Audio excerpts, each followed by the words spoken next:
तो देश के बहस में आपका एक बार फिर स्वागत है। हम बात कर रहे हैं कि क्या आबादी के नियंत्रण के लिए, जनसंख्या विस्फोट के नियंत्रण के लिए कोई कानून बनना चाहिए। मेरे साथ इस मामले में पिटीशन डालने वाले सुप्रीम कोर्ट में, जिस पे आज इन कैमरा हियरिंग हुई है, वो वकील अश्विनी उपाध्याय जी मौजूद हैं। मेरे साथ लेफ्ट से विवेक श्रीवास्तव जी हैं, मेरे पास कांग्रेस से के राष्ट्रीय प्रवक्ता आलोक शर्मा जी हैं और गोपाल कृष्ण अग्रवाल जी हैं जो बीजेपी के राष्ट्रीय प्रवक्ता है। लेकिन सबसे पहले मेरे दर्शक मृगेंद्र श्रीवास्तव शहडोल से, मृगेंद्र क्या कहेंगे, कानून बनना चाहिए?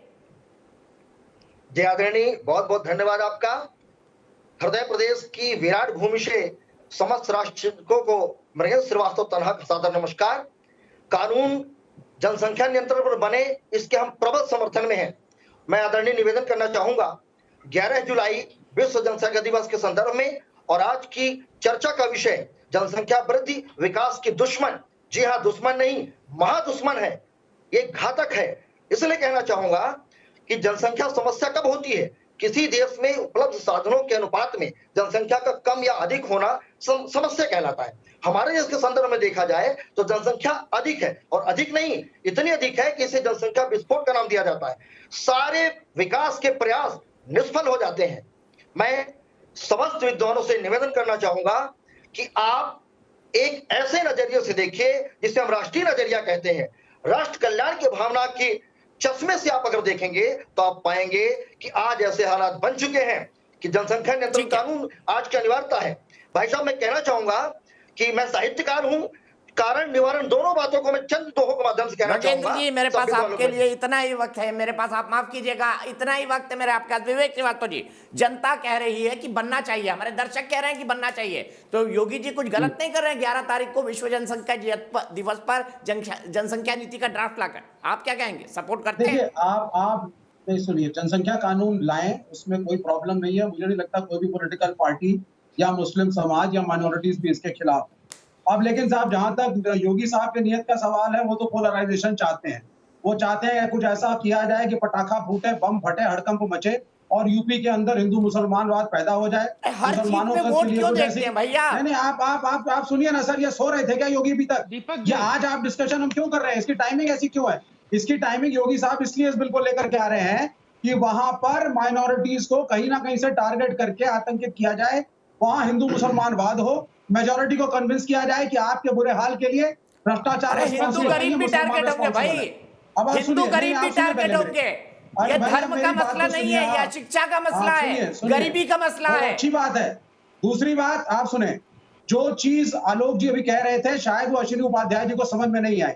ये कह रहे थे कि चाइना के अंदर it is an old country now, क्योंकि पॉपुलेशन कंट्रोल जरूर उन्होंने इंप्लीमेंट कर दिया, लेकिन majority of the Chinese people they are old by age, जबकि India is a young nation. आपके यहाँ मेजॉरिटी युवा है, तो पॉपुलेशन कंट्रोल आप आए बाएं साएं करके, भाई दो बच्चे होने चाहिए, एक बच्चा होना चाहिए, 3 बच्चे होने चाहिए, कितने बच्चे होने, अरे सुनो पहले यार, कितने बच्चे होने चाहिए, ये जो है ये आप ऐसे बैठ करके अक्रॉस द टेबल नहीं डिसाइड कर सकते। आपको ये भी बड़े रिसर्च के बाद डिसाइड करना पड़ेगा कि भारत टोटली एक देश ना बन जाए। 50 करोड़ सुनिए तीसरी चीज, सुनिए चाइना में 144 करोड़ है, उसका 1/3 होना चाहिए, फिर तो 50 करोड़ भारत की सुन लीजिए आप पहले सुनिए एक मिनट। तो भारत की तीसरे हम आ जाते हैं इम्प्लीमेंटेशन पार्ट पे। अभी सुनिए, चाइना से तुलना कर रहे हो ना, तो ये भी बोलो ना, चाइना का क्षेत्रफल 3 गुना है, चाइना की तुलना करोगे तो यहाँ का फिर तो भारत की जनसंख्या 50 करोड़ होनी चाहिए। आपको असल में क्या है, आपको समझ ही नहीं आई आलोक जी ने क्या कहा, आपको ये भी समझ में नहीं आया कि मैं क्या कह रहा हूँ। मैं कह रहा हूँ बच्चे 2 होने चाहिए, 3 होने चाहिए, 1 होना चाहिए। आपको नहीं समझ में आ रही है, टेबल बैठ करके आपको समझ में नहीं आ रही है। आप चाहते हो भारत बर्बाद हो जाए, आप चाहते हो भारत बर्बाद हो जाए, आपकी दुकान चलती रहे। आप गरीबी हटाओ का नारा देते हो, लेकिन कभी जनसंख्या बर्बाद हुआ है भ्रष्टाचार के कारण। आप जल जंगल जमीन की बात करते हो, लेकिन सत्ता में रहे, जल जंगल जमीन का पूर्ण कारण है जनसंख्या विस्फोट। जिन्होंने दलित पाखंडियों के कंक्लूड कर दीजिए, कंक्लूड कर दीजिए। अश्विनी उपाध्याय जवाब देंगे और गोपाल जी मैं 1 मिनट में आ रहा हूँ। सुनिए, मेरा कंक्लूजन ये है, इसके इम्प्लीमेंटेशन में बहुत समस्याएं हैं। सुनिए, अपने मुंह से बोले, अपने मुंह से बोलो कि चाइना का क्षेत्रफल 3 गुना है। आप सुनिए अश्विनी उपाध्याय जी, आप नोटबंदी लाए, इम्प्लीमेंट आप नहीं कर पाए। आप इस जनसंख्या कानून को लाए हैं और ला रहे हैं बिना शिक्षित किए, बिना लोगों को अवेयर कराए, बिना प्रोपोगंडा किए हुए।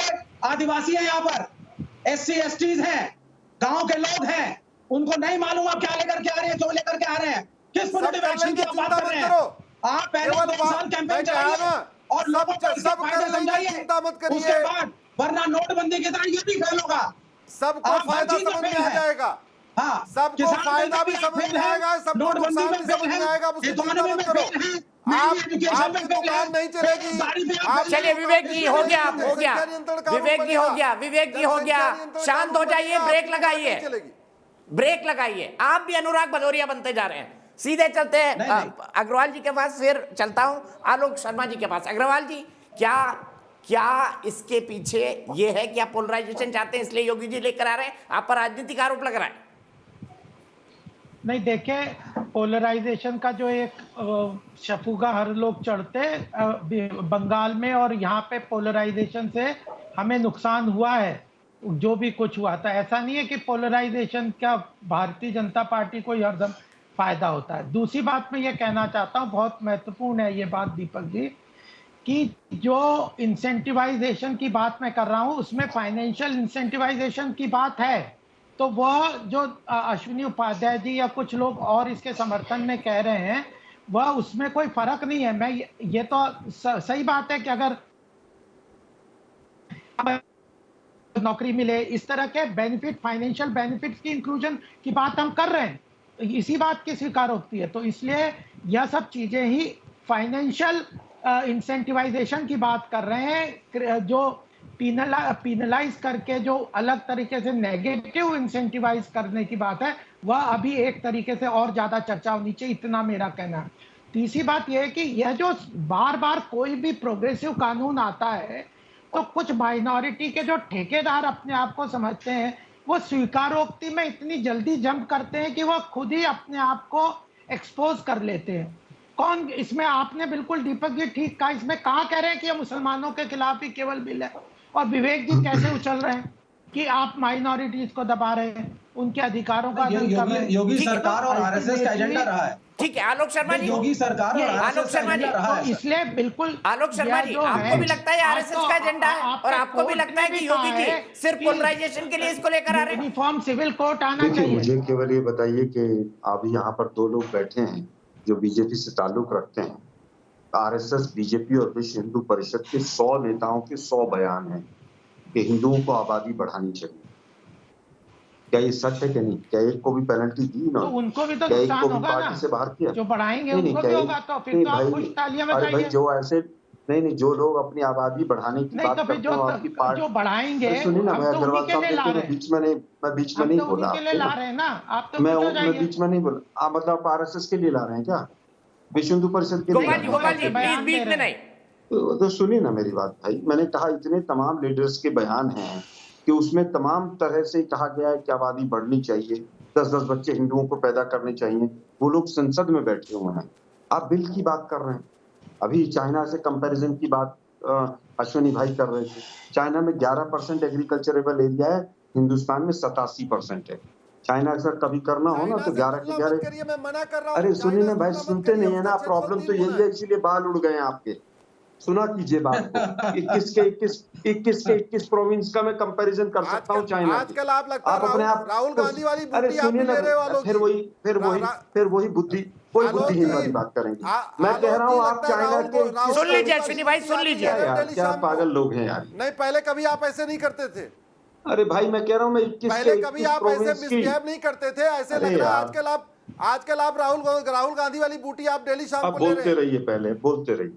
चाइना पे ज्ञान देना हो ना, कभी किसी दिन बैठ जाना, 21 के 21 अश्विनी भाई नहीं, प्लीज नहीं, अश्विनी भाई प्लीज नहीं। आलोक जी कंक्लूड करिए please. Alok ji, Manchurian province से लेकर इनर मंगोलिया से लेकर तिब्बत से लेकर 21 के 21 प्रोविंस का कंपैरिजन कर दूंगा, कभी बैठ जाना। आज का चाइना के तो एक्सपोर्ट कांग्रेस के सारे नेता हैं। अरे भाई रहना तो ना, किसके क्या है, मोदी जी वहीं जाके माथा टेकते हैं। मोदी जी वही चाइना को क्लीन चिट देते, ना कोई आया ना कोई घुसा ना कोई घुसा हुआ है। रहने दीजिए आप। डोकलाम में भी क्लीन चिट मोदी जी देकर आए थे 71 दिन के बाद। एजेंडा भारत पे क्यों अरे चलाना चाहते मोदी हैं? जी चाइना में माथा टेकने जाते हैं हर साल। क्या करने जाते हैं, कौन सी मजार है हमें नहीं पता। मुद्दा आज का वो नहीं है, मुद्दे पर और आइए। आज का विषय राजीव ये गांधी है। फाउंडेशन अरे में भाई किसने सुनिए ना पैसा भाई, लिया था? अरे आप लोग पकौड़े तल रहे हैं, सबको राजीव बंद कर दो गांधी ना, जिसका फाउंडेशन है। क्या कर रहे हैं आप लोग? राजीव गांधी फाउंडेशन को बंद करवा दो ना, अगर अरे गलत भाई काम किया है। डिबेट आबादी के यहाँ ऊपर बैठ के है। रोज कह रहा हूँ यहाँ ना। लफाजी मत दिया करें। सुनिए जरा समझ बात में को, नहीं आ रहा, बात आती है। अरे सुनिए भाई, ये दो लोग बीच में बोलते कांग्रेस- रहेंगे, दीपक जी मैं चुप हो कांग्रेस जाता चीन हूँ की भाई। चमचागिरी क्यों कर रही भाई?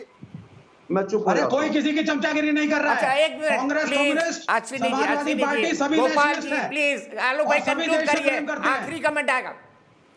अब विवेक जी भी चालू हो गए।